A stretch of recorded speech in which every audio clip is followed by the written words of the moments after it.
Good morning to all, welcome to our channel e Pathshala. जैसे कि अभी आप देख रहे हो, अभी हम लोग क्या पढ़ेंगे, जेंडर स्किल सोसाइटी के नोट्स है ये।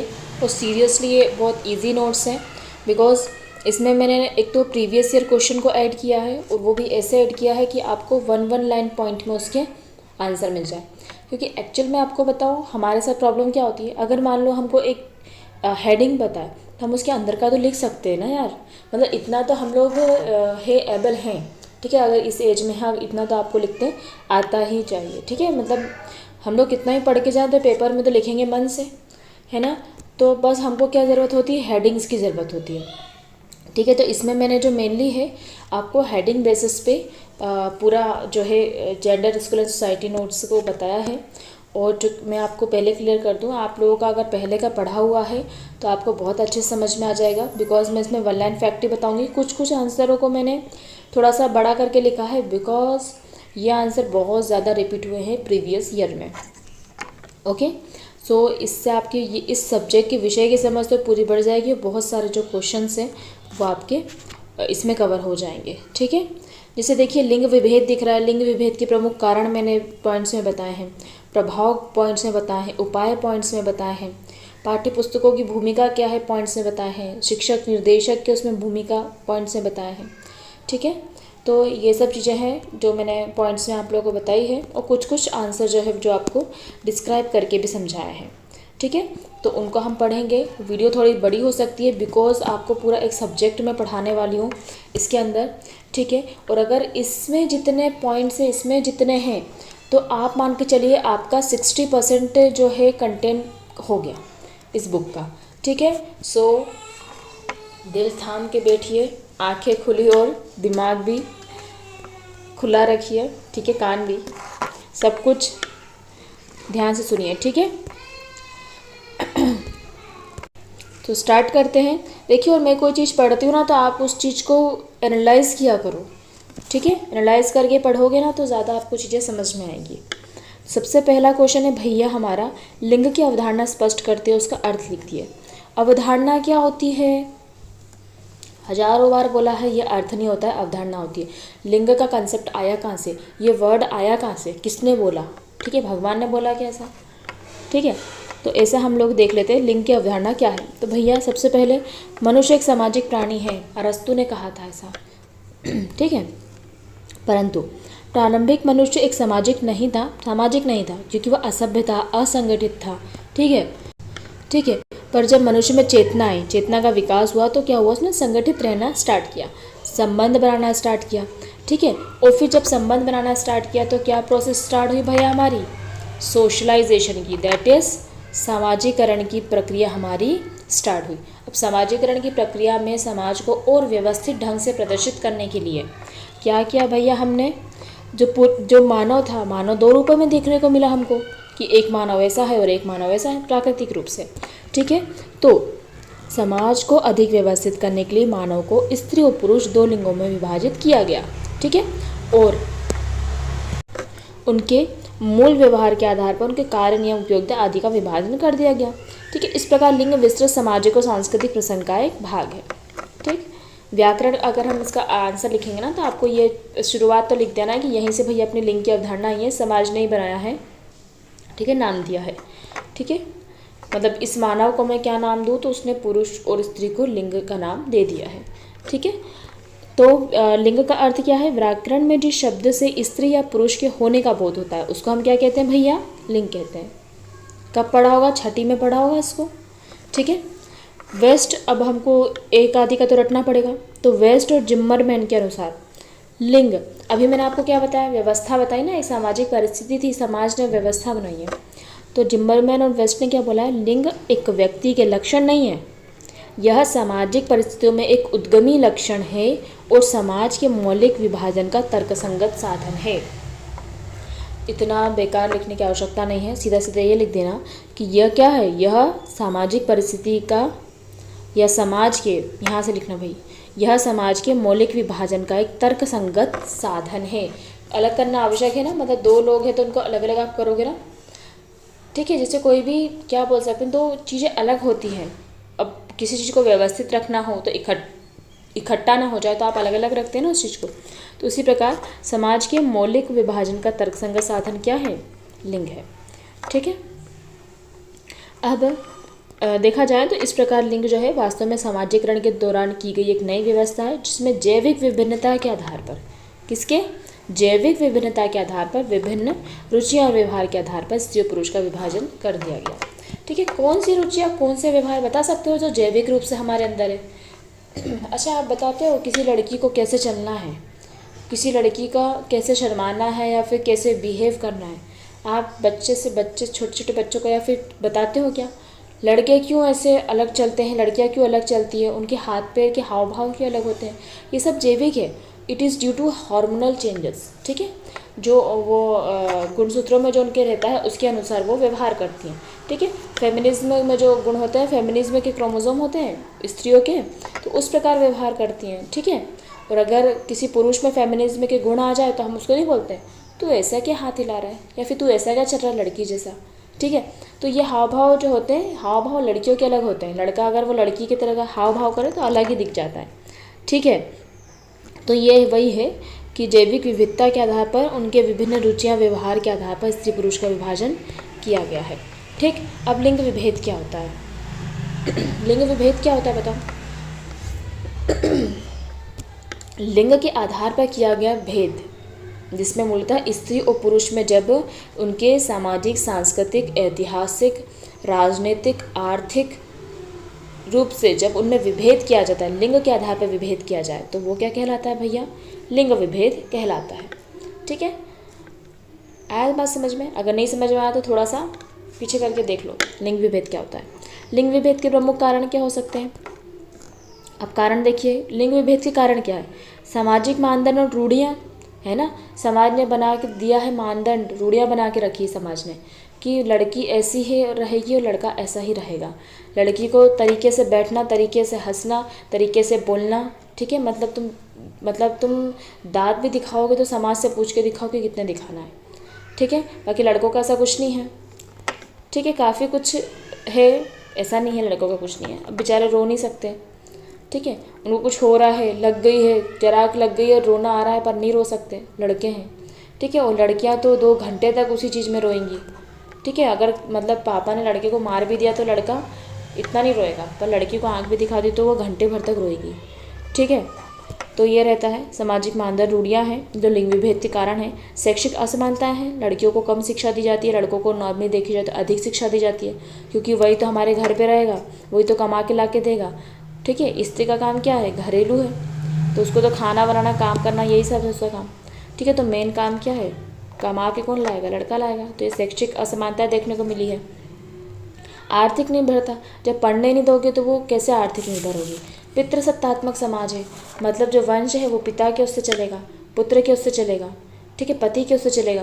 पूरा ये प चल रहा है यहाँ से वहाँ तक। ठीक है। तो ये जो है पितृसत्तात्मक समाज भी लिंग विभेद का कारण है। ठीक है। और लिंग विभेद के क्या कारण हो सकते हैं हमारे? विधिक भेदभाव है, विधिक भेदभाव किया जाता है ना। कानून ऐसे बनाए जाते हैं, जैसे कुछ कानून मतलब विधिक भेदभाव बोल सकते हैं हम लोग। किसी में नहीं, स्त्रियों को उत्तराधिकार नहीं दिया जाता है पिता की संपत्ति में, पति की संपत्ति में। ठीक है। तो उस प्रकार संपत्ति में भी उत्तराधिकार किसका? बेटे का ही बोला जाता है। लेकिन हालांकि इस चीज़ को अब कानूनी तौर पे मना कर दिया गया है। बेटी का भी उतना ही हक है जितना कि बेटे का है। ठीक है। राजनीतिक प्रतिनिधित्व में कमी दिखती है। ठीक है। तो क्योंकि वो पढ़ी लिखी है ही नहीं, उसको समाज में बोलने की स्वतंत्रता तो है नहीं, तो वो क्या राजनीतिक प्रतिनिधित्व करेगी? तो ये भेदभाव है। स्वास्थ्य सेवाओं की अनुपलब्धता है। ठीक है। कई क्षेत्रों पे क्योंकि देखा जाए कि जो जननी बनने का उत्तरदायित्व है वो किसको है? स्त्री को है, और ये बहुत बड़ा उत्तरदायित्व है। ठीक है।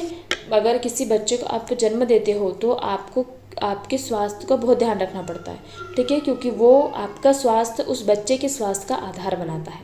तो कहीं कहीं पे क्या होता है कि स्वास्थ्य सुविधा उपलब्ध नहीं होती है, तो महिलाओं का स्वास्थ्य जो होता है वो लो होने लगता है बिल्कुल। ठीक है। परिवार में लैंगिक भेदभाव देखने को मिलता है। सभी के घर में, नॉर्मली मैक्सिमम के घर में हमको देखने को मिलता है। ठीक है। भेदभाव किए जाते हैं लिंग के आधार पर कि तुम लड़के हो तो तुम ये कर सकते हो, तुम लड़की हो तो तुम ऐसा नहीं कर सकती हो।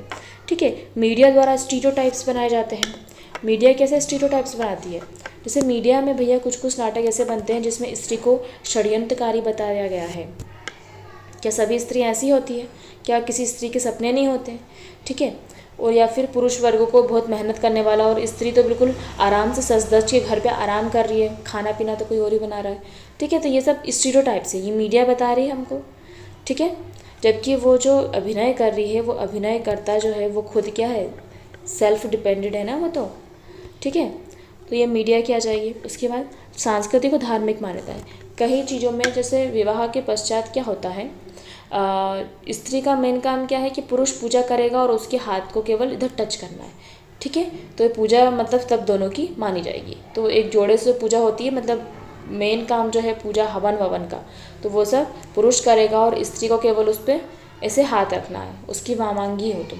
ठीक है, तो उस हिसाब से सांस्कृतिक और धार्मिक मान्यताएं भी भेदभाव को उत्पन्न करती हैं। ठीक है, अब लिंग विभेद से समाज में क्या प्रभाव पड़ेगा, सोच के देखो। आर्थिक विकास में कमी होगी। अभी तुम सिर्फ एक हाथ से काम कर रहे हो। ठीक है, एक हाथ से काम कर रहे हो, तो मान लो तुम्हारा 56% काम हो रहा है, तो बाकी का शेष बचा हुआ काम तो रह गया ना। तो बाकी दोनों हाथ से काम करोगे तो वो बचा हुआ काम भी अपना पूर्ण होगा। ठीक है, तो ये एक हाथ अगर पुरुष है तो एक हाथ स्त्री है, जब दोनों हाथों से काम होंगे तो आर्थिक स्वतंत्रता नहीं होगी क्या। ठीक है, आर्थिक विकास में कम होती है। शैक्षिक अवसरों की असमानता होती है समाज में। ठीक है, स्वास्थ्य सेवाओं की अनुपता, वही की वही मैंने लिख दिया है ना। घरेलू हिंसा उत्पीड़न में वृद्धि होती है। लड़कियों को पता ही नहीं उनके अधिकार क्या है, तो घरेलू हिंसा या उत्पीड़न उनका शोषण किया जाता है। उनको उनके अधिकार नहीं पता, स्वतंत्रता नहीं पता है, उनके कानून नहीं पता है कि उनके साथ क्या नहीं होना चाहिए। तो जब तक ये एक स्त्री को नहीं पता चलेंगे तब तक उसका शोषण होता ही रहेगा। ठीक है, राजनीतिक प्रतिनिधित्व में कमी देखने को मिली है। जब तुम उसको बाहर निकलने की अनुमति नहीं दे रहे हो तो वो एक नेतृत्वकर्ता कैसे बनेगी। ठीक है, उसको तुम बचपन से ही दबा के रख दो तो उसके अंदर जो काबिलियत भी होगी वो भी नहीं दिख पाएगी। सामाजिक और सांस्कृतिक पिछड़ापन देखने को मिला है, अभी बताया मैंने। ठीक है, काम के स्थान पर भेदभाव है कि जो कठोर काम है वो पुरुष वर्ग ही कर सकता है। तुम कोमल हो, तुम घर के काम या बच्चों को ही संभालना कर सकती हो। ठीक है, मनोरंजन और मीडिया की पक्षपात चित्रण किया जाता है। आप मनोरंजन या मीडिया में देख लीजिए, उसमें भी ये इसी प्रकार दिखाया जाता है ना। अगर किचन में है तो वो महिला है। ठीक है, टीवी देख रहा है तो वो पुरुष है। और भी जो ऐड वगैरह होते हैं उसमें इस प्रकार के, हालांकि अब हो चुका है, बट हमारा जो मीडिया होती है वो समाज का दर्पण होता है। ठीक है, इसलिए दर्पण होता है ताकि लोग उसे इसलिए देखें क्योंकि वो उनके समाज में होता है। ठीक है, कानूनी और न्यायिक असमानता देखने को मिलती है। ठीक है, कई लड़कियों को न्याय नहीं मिल पाता है क्योंकि हालांकि उनको तो पता ही नहीं होता है। ठीक है, तो इस प्रकार हमको कानूनी और न्यायिक असमानता देखने को मिलती है। समग्र सामाजिक विकास बांधा होता है क्योंकि समाज केवल पुरुष से मिलकर नहीं बना है, उसमें स्त्री का भी 100% योगदान है। ठीक है, तो इस प्रकार जो है वो समाज का विकास में ही बांधा आती है। अब दूर करने के क्या उपाय हो सकते हैं। ठीक है, तो पहला दूर करने का उपाय, समान शिक्षा दे दो। ठीक है, आर्थिक स्वतंत्रता को बढ़ावा दे दो। ये दिख रहा है, जितने कारण थे वो कि वही कारण को उल्टा कर दो। ठीक है, पूरे कारण को उल्टा कर दो, उपाय आ जाएंगे। जैसे शैक्षिक अवसर प्रदान कर दो, आर्थिक स्वतंत्रता दे दो, पितृसत्तात्मकता की मानसिकता में परिवर्तन लो। पितृसत्तात्मकता गलत नहीं है, पितृसत्तात्मकता के गुण भी है, लेकिन उसके दोषों को हम सीमित कर सकते हैं ना, उसके दोषों को कम किया जा सकता है। क्योंकि पितृसत्तात्मकता या फिर किसी एक की भी सत्ता रहती है परिवार में तो परिवार बना रहता है। ठीक है, सख्त कानूनी उपाय करना चाहिए, प्रभावी क्रियान्वयन करना चाहिए, महिलाओं को राजनीतिक प्रतिनिधित्व दिलाना चाहिए। ये सब उसी कारणों के उल्टा है, चल रहा है। ठीक है, उसके बाद सभी के लिए बेहतर स्वास्थ्य सुविधाएं उपलब्ध कराना है, लैंगिक संवेदनशीलता पर आधारित शिक्षा देना है। ठीक है, महिलाओं को सहन करना सिखाया जाता है बचपन से। ठीक है, तो उनको उस पर आधारित शिक्षा देना ज़रूरी है क्योंकि वे उस चीज़ को जब सहन करते तो उनके स्वास्थ्य पे भी उसका नकारात्मक प्रभाव पड़ता है, न केवल शारीरिक स्वास्थ्य पर बल्कि उसके मानसिक स्वास्थ्य पे भी पड़ता है।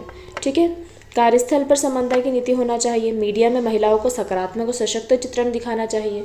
ठीक है, सांस्कृतिक और धार्मिक मान्यताओं में हमें सुधार लाने की आवश्यकता है। जैसे अभी गंगा पूजन स्त्रियों के द्वारा कराया गया था। ठीक है, परेड में सबसे आगे स्त्री लगी हुई थी, तो ये सब चीज़ें क्या होता है, स्त्रियों को आगे लाने, मतलब वो पिछड़ चुकी इसलिए हम उनको आगे लाते हैं। ठीक है, जो व्यक्ति पिछड़ा हुआ है, मतलब एक अगर आप सोचो कि सिर्फ स्त्री से की बात हो रही है, तो अगर मैं बोलूँ कि ये पुरुष वर्ग अभी यहाँ है, स्त्री यहाँ है, यहाँ तक पहुँच गई है अभी, तब मेरे को बताओ इसको आगे बढ़ाऊँ कि इसको आगे बढ़ाऊँ। दोनों को समान लाना है तो किसको करना पड़ेगा, ठीक है, इसी को आगे बढ़ाना पड़ेगा ना, कि दोनों को मैं चलने दूँ तो इनमें तो डिफरेंस ही नहीं कभी ख़त्म होगा। तो इस चीज़ को थोड़ा सा ध्यान में रखिए। लिंग विभेद को दूर करने में पाठ्यचर्या और पाठ्य पुस्तक की क्या भूमिका है, बहुत अच्छा क्वेश्चन है, ठीक है। तो क्या भूमिका हो सकती है, समांतर पर आधारित पाठ्यक्रम विकसित करो, लैंगिक संवेदनशीलता वाली सामग्री होना चाहिए, ठीक है, कि जैसे एक लड़का किचन में मतलब रोटी बना रहा है या फिर उसकी मम्मी बाज़ार गई है सामान खरीदने, तो ये सब चीज़ें लैंगिक संवेदनशीलता है। बच्चे पढ़ते हैं तो उनको अजीब नहीं लगना चाहिए कि ऐसा क्यों हो रहा है, ठीक है। महिला और पुरुष को रोल मॉडल के रूप में होना चाहिए, लैंगिक भेदभाव के खिलाफ जागरूकता उसमें फैलाई जानी चाहिए। कहानी बना सकते हो, कविताएं बना सकते हो जिसमें दोनों समान हो। सभी छात्रों के लिए समान अवसर होना चाहिए, ठीक है, शैक्षिक अवसर भी सभी के समान होना चाहिए। ऐसा नहीं कि मैकेनिकल है वो केवल लड़कियों के लिए विषय बना है, ऐसा नहीं होता है, ठीक है। लैंगिक असमानता के ऐतिहासिक और सामाजिक कारणों पर चर्चा करना चाहिए, ठीक है। लैंगिक असमानता पे क्या अभी जी बात हो रही है, बहुत पहले से बात चल रही है, जब नारीवाद की अवधारणा आई थी तभी से बात चल रही है, ठीक है। लड़कियों और लड़कों को समान भागीदारी को प्रोत्साहित करना चाहिए, चाहे वो क्रिकेट का खेल हो, चाहे वो रंगोली का हो, चाहे वो नृत्य का हो, ठीक है। तो इस प्रकार से सभी को इसमें समान भागीदारी लेना चाहिए, लड़कों को भी और लड़कियों को भी, ठीक। समान अधिकारों कर्तव्यों पर जोर देना, सभी के, जैसे ऐसा नहीं है कि केवल महिलाओं के अधिकार है, ठीक है, पुरुषों को भी कुछ अधिकार है और उनके भी कर्तव्य हैं। महिलाओं की उपलब्धियों योगदान को प्रमुखता देना, इसीलिए महिलाओं की बोली है क्योंकि वे लोग पिछड़ी हुई हैं। लैंगिक भेदभाव की घटनाओं और उनके समाधान पर चर्चा करना, ये भी हम विद्यालय के पाठ्यक्रम में सब कर सकते हैं। जैसे अभी हम पढ़ रहे हैं, अभी हम क्या कर रहे हैं, ये भी हमारा पाठ्य पुस्तक ही है ना, हमारी पाठ्यचर्या में ही ना, जेंडर स्कूल एंड सोसाइटी। तो हम क्यों पढ़ रहे हैं इसको, ताकि हम समझ रहे ना कि ये लैंगिक भेदभाव होता क्या है, लिंग क्या होता है, घटनाएं क्या होती है, कारण क्या है, समाधान क्या है, किसका क्या इफेक्ट पड़ता है, ठीक है। तो ये सब हम चीज़ें पढ़ रहे हैं। नेक्स्ट आता है हमारा निर्देशक के रूप में शिक्षक की भूमिका। अब आप बताइए, आप एक शिक्षक हैं, आप कैसे निर्देश देंगे, क्या करेंगे, कैसे निर्देश देना, मतलब किसी को ऑर्डर देना तरीके से हो सकता है, ठीक है। तो विद्यालयीन शिक्षण प्रशासन का नेतृत्व प्रदान करना, शैक्षणिक कार्यक्रमों की योजना बनाना, उसका निर्देशन देना, शिक्षकों के अनुगमन और मार्गदर्शन करना, शिक्षकों को, बाकी शिक्षकों को शैक्षिक नीतियाँ जो है या उसके मानक है उनका पालन करना, विद्यालय के विकास प्रगति में योगदान करना, शिक्षण सीखने की स्थिति को मापना, अनुमानित करना, शिक्षा के विकास की दिशा में नीति निर्माण का कार्य करना, शिक्षा संबंधी समस्या का समाधान करना, समूहों की कमेटियों में सक्रिय भाग लेना और अभिभावकों संवाद और संबंध बनाए रखना, ठीक है। तो शिक्षक की क्या भूमिका होगी, समझ में आ गया थोड़ा बहुत तो, ठीक है।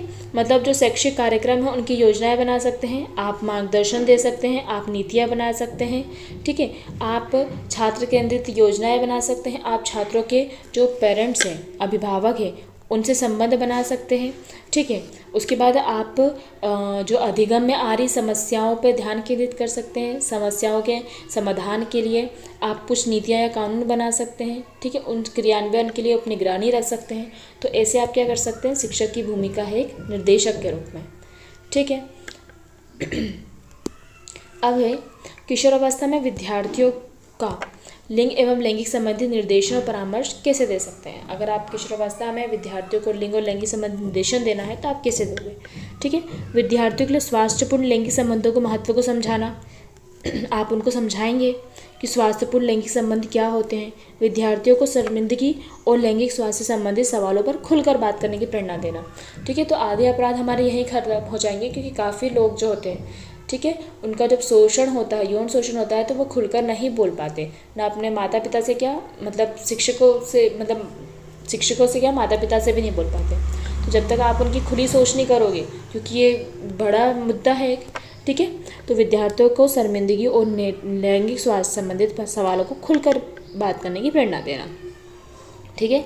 उनको बताना कि बैड टच गुड टच क्या होता है, ठीक है। आजकल बता रहे हैं, मैं इसके पहले वाले वीडियो में बताया था कि आज छोटे छोटे बच्चों को ही समझाया जा रहा है कि अगर मतलब बैड टच क्या होते हैं। अगर आपको कोई टच करता है तो आप बिल्कुल तेज़ चिल्लाओ, नो, ठीक है। इस प्रकार बच्चों को छोटी छोटी चीज़ें सिखाई जा रही हैं, क्योंकि वो बच्चा नहीं समझता ना, अभी छोटे छोटे बच्चे नहीं समझते हैं, बट उनको ये बताया जा रहा है कि टच क्या होते हैं, ठीक है। लैंगिक विवादों और स्वास्थ्य समस्याओं का समाधान में मदद करना, ठीक है। लैंगिक संबंधी कोई विवाद आ रहे हैं तो उस मतलब ऑब्वियस सी बात है, किशोरावस्था जो होती है वो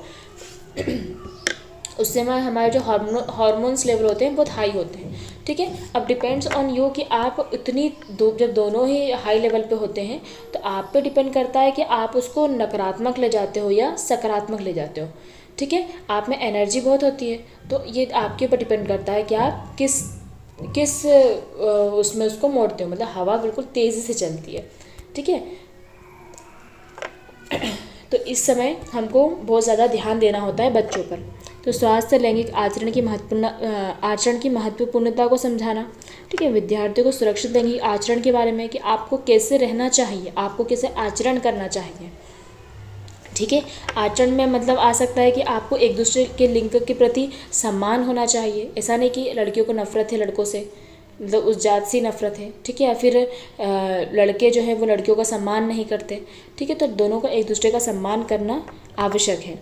लैंगिक संक्रमणों और गर्भ निरोधक उपायों का उपयोग के बारे में जानकारी देना। तो किशोरावस्था में हमें ये देना आवश्यक है, बिकॉज इसमें हार्मोनल चेंजेस ऐसे होते हैं कि जो लिंग होते हैं, विपरीत लिंग होते हैं, उनको एक दूसरे के प्रति आकर्षण होता ही है। तो उनको उसके प्रति जो संक्रमण होते हैं, ठीक है।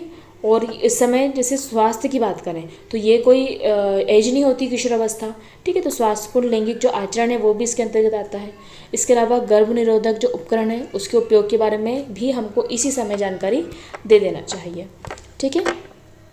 विद्यार्थियों को सही लैंगिक स्वास्थ्य सेवाओं के बारे में, जो स्वास्थ्य सेवाएं होती हैं वो भी देना जरूरी है।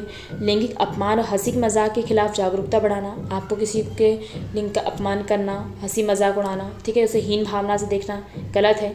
विद्यार्थियों को सही और स्वास्थ्यपूर्ण संबंधों के बारे में जानकारी देना, ठीक है। तो क्योंकि दोनों साथ में मिलकर भी काम कर सकते हैं, ऐसा नहीं है कि आप विपरीत लेंगे तो आप साथ में काम नहीं कर सकते, ठीक है। They can be a good friend, वो अच्छे दोस्त भी बन सकते हैं, ठीक है। एक दूसरे की हेल्प भी कर सकते हैं। ऐसा ज़रूरी नहीं है कि आप मतलब बुरे ही रहेंगे, ठीक है। एक दूसरे के सकारात्मक सहयोग में आप महत्वपूर्ण भूमिका निभा सकते हैं, क्योंकि आप क्या है, समाज के हाथ हैं, दोनों हाथ हैं, ठीक है। तो आपको दोनों को मिलकर ही काम करना होता है, ठीक। लैंगिक भेदभाव और उत्पीड़न के मामलों में सहायता प्रदान करना, तो ये सब चीज़ें हमारे उनको किशोरावस्था में उनको समझाने योग्य बातें होती हैं, ठीक है। किशोरावस्था में उनको बताना चाहिए लैंगिक भेदभाव के बारे में, ताकि वो अगर उसके घर पे उसकी मम्मी बोलती हैं, जैसे लड़का ने बोला कि मम्मा मैं बाहर खेलने जा रहा हूँ, लड़की को नहीं बोला लड़की ने कि मैं भी बाहर खेलने जा रही हूँ, तो मम्मी क्या करेंगी, लड़के को बोलेंगी कि हाँ तुम चले जाओ, लड़की को बोलेंगी कि अरे अपन ने मैंने वो पापड़ के लिए वो बनाया है तो उसको पापड़ डलवाने। तो यहाँ पे ये लड़के को समझ में आना चाहिए कि मम्मी वही काम क्यों ऐसा करेंगी, मैं भी डलवा लेता हूँ, ठीक है। तो यहाँ पे अगर पेरेंट्स नहीं कर पाते हैं, बच्चा जानता है किशोरावस्था में अगर, तो वो उसके पेरेंट की सोच बदल सकता है, ठीक है। तो सकारात्मकता किसी भी क्षेत्र में किसी भी एज में हम ला सकते हैं, ज़रूरी नहीं कि केवल बड़े ही हमें सिखाएं, ठीक है। उनका शैक्षिक स्तर हो सकता है अलग हो, उनको इस चीज़ के बारे में नहीं बताया गया हो, ठीक है। तो ये हो जाएगा। फिर नेक्स्ट हम आते हैं, बहुत अच्छा क्वेश्चन है। विश्व स्वास्थ्य संगठन WHO द्वारा दिए गए मूल जीवन कौशल क्या है और उनके लाभ बताइए। जीवन कौशल का लैंगिकता संबंध बताइए। सबसे पहले तो मेरे को ये बताओ जीवन कौशल क्या होता है। कौशल क्या होता है, किसी चीज़ को करने की स्किल, किसी चीज़ को हम किसी बेहतर तरीके से कर सकते हैं तो आप बोलते हैं मुझे उसमें कौशलता प्राप्त है, ठीक है। ये मेरा स्किल है कि मैं ऐसे कर सकती हूँ। जैसे मुझे बैडमिंटन खेलने में मेरी स्किल है, तो मेरी स्किल है वो, मुझे कौशल है उसका, जीवन कौशल। तो जीवन को बेहतर तरीके से जीने का जो कौशल है उसको हम बोलते हैं जीवन कौशल। विश्व स्वास्थ्य संगठन ने ऐसे 10 जीवन कौशल दिए हैं जो व्यक्ति को अपनाने चाहिए, ठीक है। किसी भी अगर प्रोग्रामिंग वगैरह होगी, अगर आपको C++, जावा या फिर जो भी आपको सीखना है, पाइथन वगैरह, तो आप उस स्किल को सीखने के लिए क्या करोगे, उस स्किल को सीखने के प्रयास करोगे, ठीक है। उसमें कार्य करोगे, उसके प्रोजेक्ट लोगे उस लैंग्वेज के, तो धीरे धीरे वो स्किल आपकी हो जाएगी। तो सेम चीज़ विश्व स्वास्थ्य संगठन ने इसे 10 मूल जीवन कौशल बताए हैं जिनको आपको अपने जीवन में उतारना चाहिए, जिससे क्या होगा, आप अपने जीवन को जीने का बेहतर तरीका सीख पाओगे। आई मेरी बात समझ में। तो ये था हमारा पूरा पोथी जीवन कौशल के बारे में। अब देखिए मूल जीवन कौशल कौन कौन से। पहली बात, निर्णय लेना, ठीक है, बहुत ज़रूरी है, आपको अपना निर्णय लेना चाहिए। समस्याओं का समाधान करने और उपलब्ध विकल्पों में सही निर्णय लेने की क्षमता आप में होना चाहिए। ठीक है, तो ये निर्णय लेने की क्षमता ऐसा नहीं है कि अपन को एकदम से आ जाएगी, अपन को चीज़ें सोचनी पड़ती है क्या सही है क्या गलत है, और उनके बीच में फिर डिसाइड करना होता है कि इसमें सबसे बेटर ऑप्शन क्या हो सकता है। तो निर्णय लेना क्या है, जीवन कौशल है।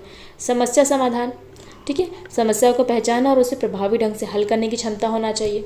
हमारे अंदर रचनात्मक बोध होना चाहिए ताकि हम समस्या और स्थितियों को समाधान करने की क्षमता, जब तक हम सोचेंगे नहीं कि ऐसा इससे ये होगा इससे वो होगा, तब तक हम रचनात्मक बोध नहीं कर पाएंगे। ठीक है, संकट प्रबंधन होना चाहिए हमारे अंदर, जानकारी का विश्लेषण करने की, उसको मूल्यांकन करने की क्षमता होना चाहिए।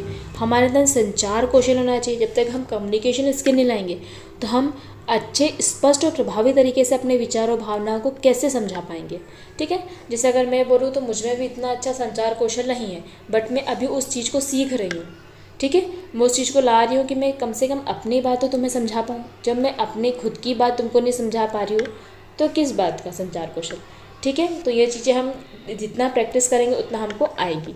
ठीक है, अंतर्व्यक्तिक संबंध, अंतर्व्यक्तिक संबंध क्या होता है, स्वस्थ और सकारात्मक संबंध बनाने के लिए, उन्हें बनाए रखने के लिए अंतर्व्यक्तिक होता है एक व्यक्ति का दूसरे व्यक्ति से संबंध।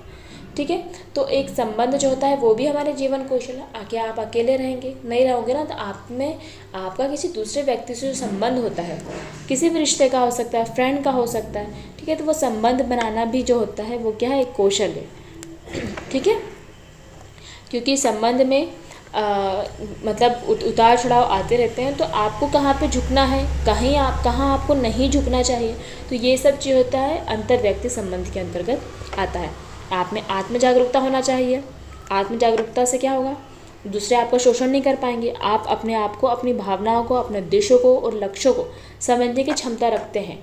ठीक है, अगर आपको अपने उद्देश्य और लक्ष्य नहीं पता है तो सामने वाला क्या करेगा, आपका शोषण ही करेगा ना। आप खुद उसको, आप अपना कदम ही नहीं रखते हो। ठीक है, मतलब मैदान में आप कदम ही नहीं रखते हो और बोल रहे हो कि मैं जीत जाऊँ, तो ये नहीं होता है। ठीक है, तो आपको अपने लिए स्टैंड लेने पड़ते हैं, आपको आत्म जागरूक होना पड़ेगा। आप में सहानुभूति भी होना चाहिए ताकि आप दूसरों की भावना और परिस्थिति को समझो, उसकी अनुभव करने की क्षमता रखो। आप में भावनात्मक प्रबंधन होना चाहिए। ऐसा नहीं कि उसने मेरे को आके बोल दिया और मैं उस पर आवेग में आ गई और मेरा पूरा ध्यान एग्ज़ाम में से हट गया। मैं ऐसा क्यों करने दूँ, मैं अपना इमोशंस का रिमोट उसके हाथ में क्यों दूँ। ठीक है, तो ये होता है भावनात्मक प्रबंधन, कि तुम मुझे अगर गाली दे के भी चले जाओ तो मुझे फ़र्क नहीं पड़ता, क्योंकि अभी तो मेरे को पढ़ाई करना है, तेरे को मैं देखूंगा बाद में। ठीक है, तो ये होता है हमारा भावनात्मक प्रबंधन, कि हम अपनी भावनाओं को पहचाने, समझें और उससे नियंत्रित करने की क्षमता रखें। ठीक है, तनाव का प्रबंधन हमारा, ठीक है, सभी व्यक्ति के जीवन में तनाव स्थिति होती है, लेकिन उस तनाव को हम सामना तो करना ही है। ऐसा तो है नहीं, कुछ ऐसी चीज़ें होती हैं जो स्थिर हो जाती हैं, प्रॉब्लम्स ऐसी होती है जो स्थिर है, तो हमें उस तनाव को सामना करने और उसे प्रबंधित करने की क्षमता होना चाहिए। ऐसा नहीं कि तनाव आया और कूद गए। ठीक है, तो ये सब चीज़ें जो होती है वो होती है WHO ने बताई है जीवन कौशल। इससे क्या होगा, आपके स्वास्थ्य पर क्या होगा, सकारात्मक प्रभाव होगा। जब आपका स्वास्थ्य सकारात्मक होगा तो आपका जीवन के प्रति सकारात्मक रवैया होगा, और जब जीवन के प्रति सकारात्मक रवैया होगा तो आप एक सफल जीवन जी पाओगे। ठीक है, क्योंकि जीवन ही तो जीने का वाला है, मौत के बाद क्या ही जियोगे। ठीक है, तो जीना है तो उसको जीवन कौशल के साथ जीना है हमें। जीवन कौशलों के लाभ क्या होंगे, स्वास्थ्य सुधार होगा। ठीक है, अच्छी जीवन शैली अपनाएंगे, नशा मुक्त रहेंगे, मानसिक स्वास्थ्य को बनाए रखेंगे। ठीक है, सामाजिक सामंजस्य स्थापित होगा। मैंने बताया ना अंतर्व्यक्तिक संबंध है, तो अगर व्यक्तिक विकास होगा, व्यक्ति आत्म जागरूक है, आत्म प्रबंधक है, मतलब समस्या समाधान कर सकता है। ठीक है, तो उससे क्या होगा, व्यक्ति का विकास होगा। समस्या समाधान में वो अपने जीवन में जो समस्या है उनका समाधान कर सकता है। ठीक है, संप्रेषण दक्षता, तो ये सब जीवन कौशलों के लाभ हैं जो उसके अनुसार आप लिख सकते हो। अब जीवन कौशल का लैंगिकता से क्या संबंध है। अगर मान लिया आप में जीवन कौशल के कुछ गुण हैं तो उससे क्या होगा, पहले तो आप लैंगिक समानता रखोगे। जीवन कौशल जैसे सहानुभूति हो गई, अंतर्व्यक्तिक संबंध हो गए, तो ये हमको सिखाएगी कि लैंगिक समानता क्या होती है। ठीक है, आप अगर किसी लड़की है, कोई लड़की बिल्कुल उस वैसी है, मतलब क्या बोल सकते हैं, दयनीय स्थिति में, तो आप उसके प्रति सहानुभूति रखेंगे अगर आप में लैंगिक जीवन कौशल के गुण हैं तो। ठीक है, आप में अंतर्व्यक्तिक संबंध में आप उसके लिंग का सम्मान करेंगे। ठीक है। तो ये लैंगिक समानता को बढ़ावा देता है, लिंगों की पहचान, अनुभवों को समझने में हेल्प करता है। सशक्तिकरण, निर्णय लेना हो गया, समस्या समाधान हो गया। ठीक है, ये क्या है, हमको सशक्तिकरण की भाव मतलब सशक्तिकरण इससे हमको मिलता है। ठीक है, आत्मनिर्भर बनते हैं, हमको स्वास्थ्य शिक्षा मिलती है, हम दुरुपयोग और हिंसा या फिर शोषण से मुक्त हो सकते हैं, हमारा सकारात्मक दृष्टिकोण हो सकता है। तो इसमें तो हमारे ढेरों पॉइंट आ सकते हैं कि अगर जीवन कौशल आपके अंदर है तो आप क्या कर सकते हैं। ठीक है, तो जीवन की जो स्थायी अस्थायी जो समस्या है उनका समाधान कर सकते हैं। ठीक है, सकारात्मक दृष्टिकोण अपना सकते हैं। इस प्रकार की बहुत सारी चीज़ें हम इसमें कर सकते हैं। ठीक है, सम्मानजनक एक वातावरण का निर्माण कर सकते हैं और बहुत सारी चीज़ें इसमें हम लिख सकते हैं। ठीक है, आई होप थोड़ा बहुत आपको समझ में आ गया होगा। कॉन्सेप्ट पूरा एज इट इज़ छाप मत देना। ठीक है, तो निष्कर्ष लास्ट में लिखना बहुत आवश्यक है उत्तर को आकर्षक बनाने के लिए, और एक ये तरीका होता है उत्तर लिखने का। तो इस प्रकार जीवन कौशल व्यक्ति को न केवल व्यक्तिगत बल्कि सामाजिक जीवन में सफल बनाने के लिए बनाते हैं, बल्कि लैंगिकता और लैंगिक समानता के मुद्दों को भी सकारात्मक रूप से प्रभावित करते हैं। ठीक है, अब मुझे बताओ पितृसत्तात्मकता क्या होती है। इसके पहले भी मैं हालांकि बता चुकी हूँ पितृसत्तात्मकता क्या होती है। पितृसत्तात्मक मतलब पिता और पिता की सत्ता, मतलब पिता के निर्णय और पिता के इर्द गिर्द ही संपूर्ण परिवार का चलना। ठीक है, अब पितृसत्तात्मकता क्या है। पितृसत्तात्मक एक सामाजिक प्रणाली है, पुरुषों को प्रभुत्व और नियंत्रण होता है। ठीक है, परिवार समुदाय और समाज के में पुरुषों की प्राथमिकता होती है। सत्ता हो गया, अधिकार हो गया, संसाधनों पर नियंत्रण हो गया, ये सब पुरुषों को दिया जाता है। महिलाओं को निम्न स्थान पर रखा जाता है। ठीक है, पुरुष वर्चस्व वाली सामाजिक, आर्थिक और राजनीतिक व्यवस्था है जो महिलाओं और अन्य लिंगों को अधिकारों या स्वतंत्रता को सीमित करता है। तो ये हो गया मेरी पितृसत्तात्मकता। नारीवाद क्या है। अब जो कि ये वाद है, वाद जो होते हैं वो प्रणाली नहीं होती, वाद जो होते हैं वो क्या होते हैं, आंदोलन होते हैं। ठीक है, तो नारीवाद क्या है। नारीवाद एक सामाजिक और राजनीतिक सांस्कृतिक आंदोलन है जो लैंगिक समानता पर महिलाओं के अधिकारों की वकालत करता है। ठीक है, नारीवाद का उद्देश्य क्या है, पितृसत्तात्मक समाज में महिलाओं के साथ होने वाले अन्याय, भेदभाव और असमानता को समाप्त करना। यह आंदोलन महिलाओं को आर्थिक, सामाजिक, राजनीतिक और शैक्षिक क्षेत्र में समान अधिकार अवसर सुनिश्चित करने का प्रयास करता है। क्या गलत कर रहा है ये, कोई यहाँ से वहाँ तो कुछ गलत दिख रहा है क्या। नारीवाद कई रूपों में हो सकता है, उदारवादी हो सकता है, कट्टरपंथी हो सकता है, समाजवादी हो सकता है, लेकिन सभी का उद्देश्य मुख्य क्या है, लैंगिक समानता पे बल दे रहे हैं। हम ऐसा नहीं है कि हम तुमको निम्नतर रख रहे हैं, इनका ये कहना है भैया हमारे साथ अन्याय मत करो। ठीक है, ये नारीवाद का कहना है। लैंगिक विभेद से क्या संबंध है। पितृसत्तात्मकता में अगर लैंगिक विभेद की बात करें उसमें असमानता व्याप्त होती है। अभी बताया मैंने कि पिता का वर्चस्व है, पिता के निर्णय है, माता अधीनस्थ है, महिलाओं की स्थिति जो है वो कम है। ठीक है, रोल विभाजन की बात करें तो जो रोल विभाजन है, मुख्य प्रदाता के रूप में पुरुष को देखा जाता है। ठीक है, वंश को बढ़ाने में हम पुत्र को देखते हैं। ठीक है, पुत्री को हम लोग क्या करते हैं, दूसरे क्या बोल सकते हैं, दूसरी अमानत या क्या बोलते हैं, पराई अमानत बोलते हैं। ठीक है, तो सबका रोल विभाजन अलग अलग होता है।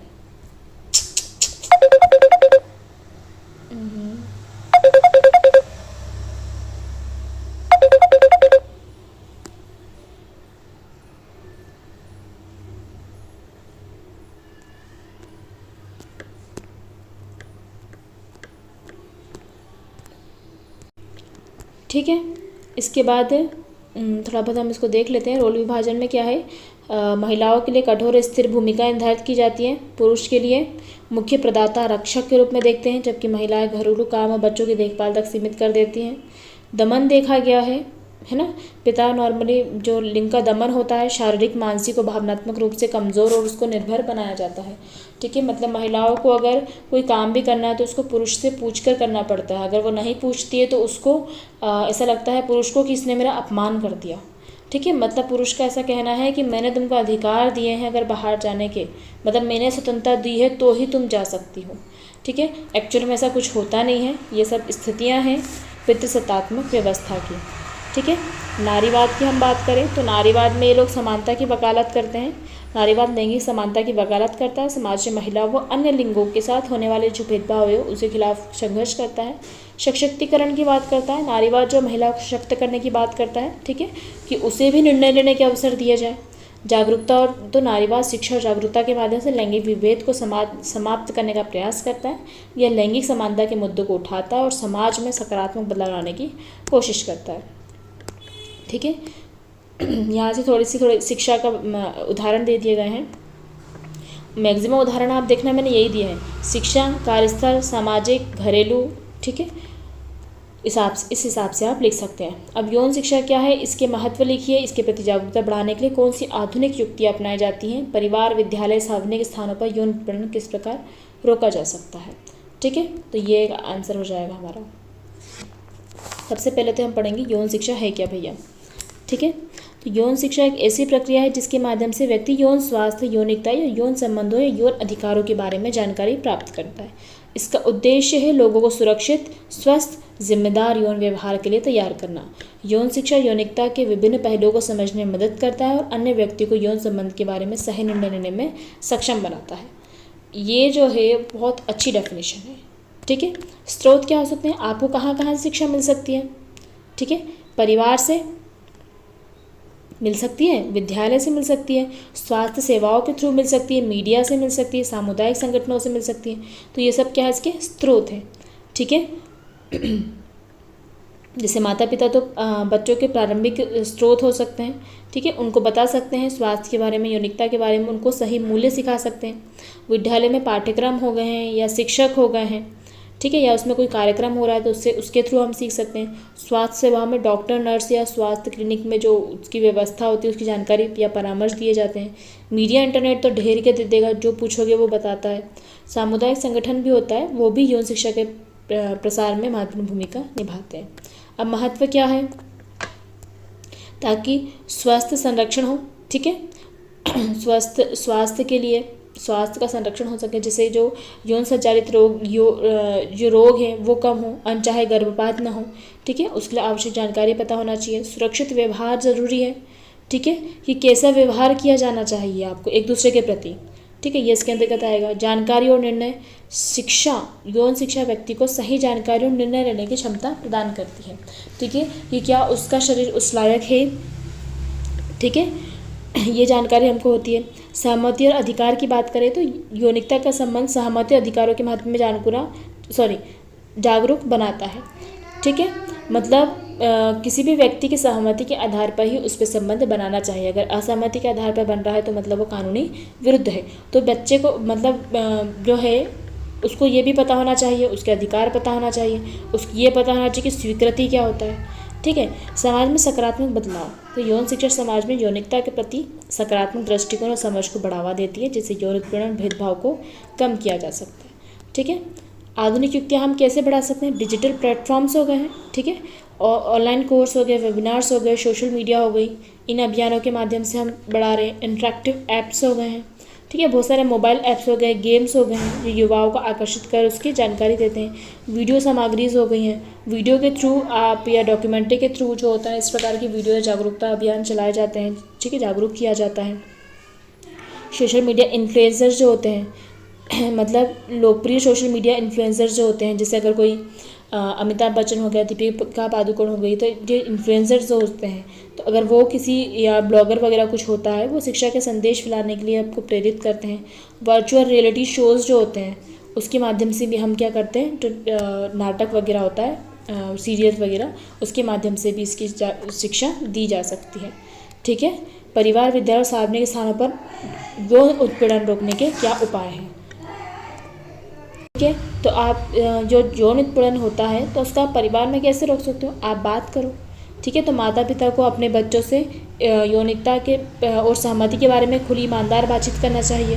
प्रशिक्षण, ठीक है, माता पिता को सुरक्षित रखने के लिए उनको तरीके या प्रशिक्षण देना चाहिए।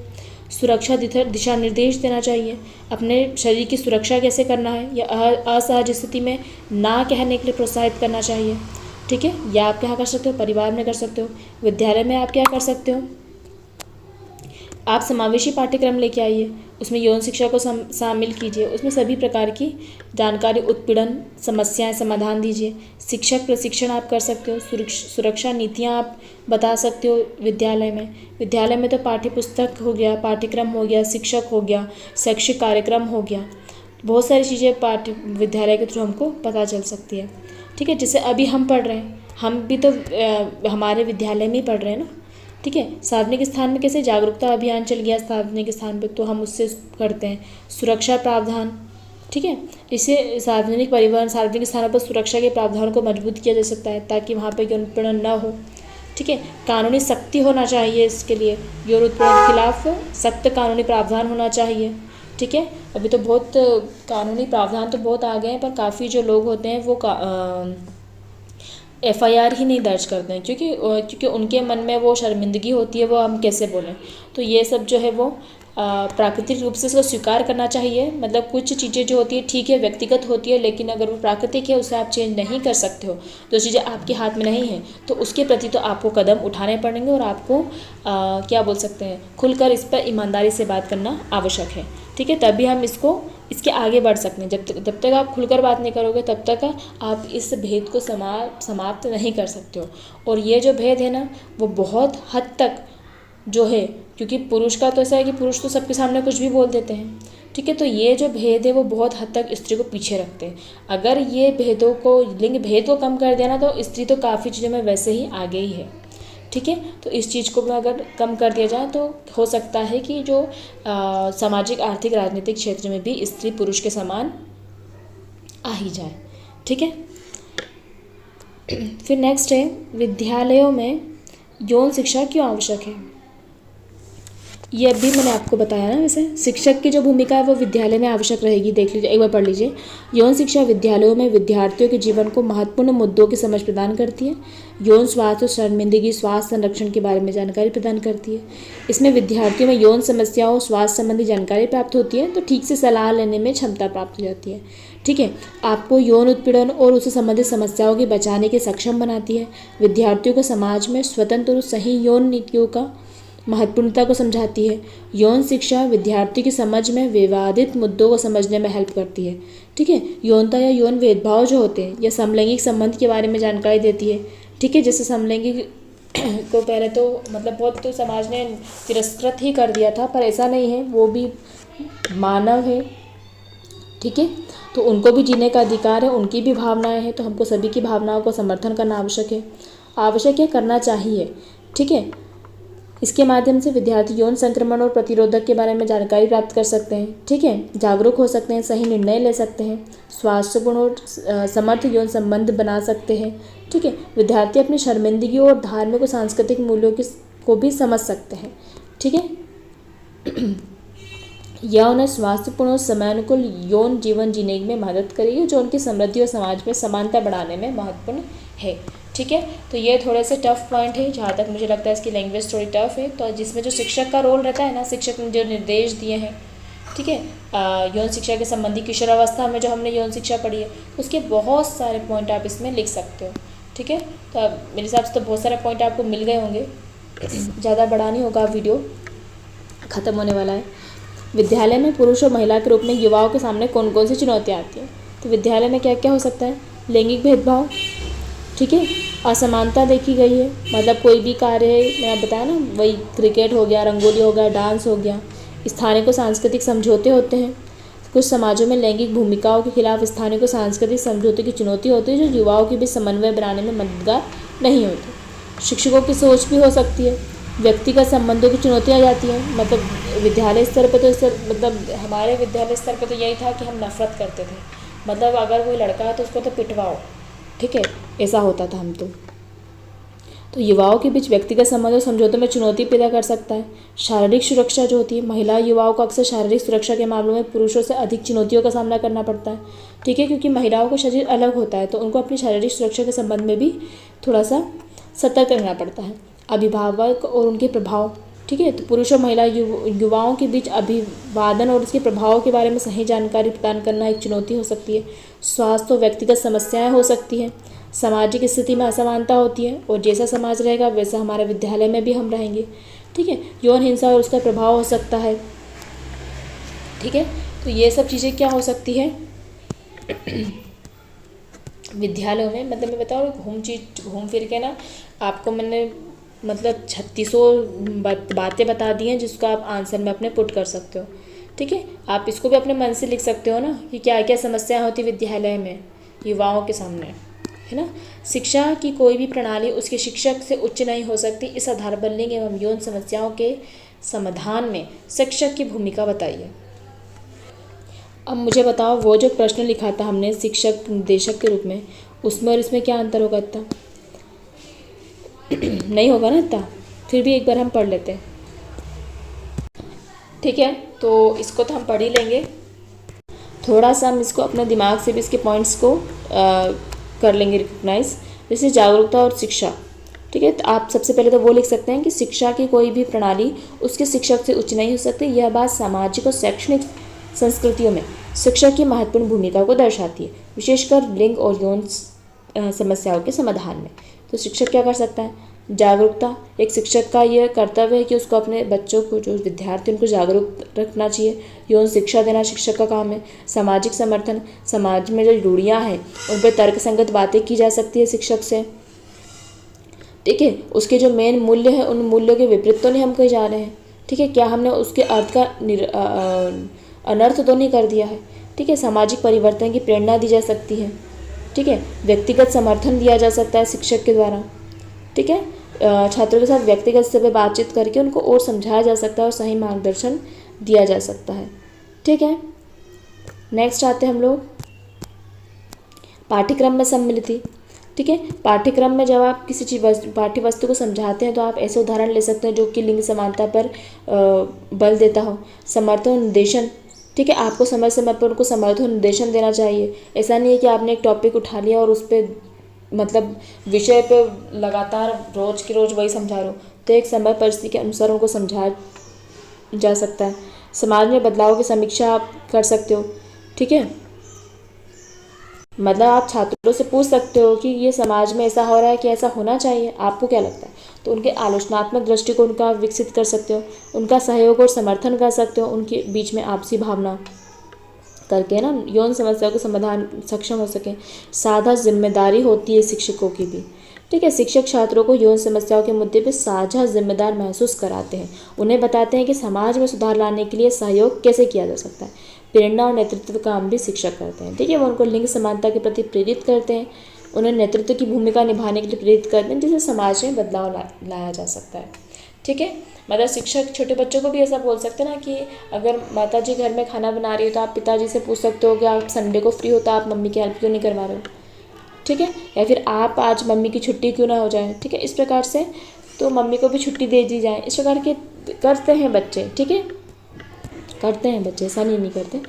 तो इस प्रकार शिक्षक उन्हें अभिप्रेरित कर सकते हैं। इन सभी तत्वों से स्पष्ट होता है कि शिक्षकों की भूमिका के लिए यौन समस्याओं के समाधान में महत्वपूर्ण है, क्योंकि वे न केवल छात्रों को जागरूक करते हैं बल्कि उनके सकारात्मक परिवर्तन लाने में भी हेल्प करते हैं। अब बताइए सह शिक्षा क्या होती है, ठीक है। ये सह शिक्षा क्या होती है और लैंगिक असमानता को दूर करने में शिक्षा क्या महत्वपूर्ण है। कितना बचा है रे, थोड़ा सा है। कितनी बड़ी वीडियो हो गई है, 1 घंटे की हो जाती है। तो मुझे मतलब ये 1 घंटा नहीं हुआ, 48 मिनट की हुई है, पर मेरे हिसाब से अभी इतना ठीक है। मैं इसका सेकंड पार्ट बना दूंगी, ताकि मुझे लग रहा है कि इतने टाइम में तो बच्चा बोर हो जाता होगा, ठीक है।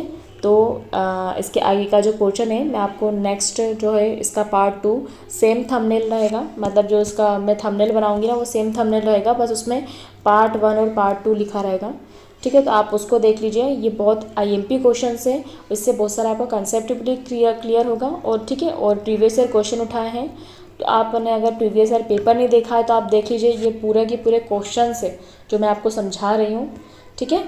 सो इसका हम नेक्स्ट उसमें देख लेंगे। So thank you for watching my video. मिलते हैं हम नेक्स्ट वीडियो में।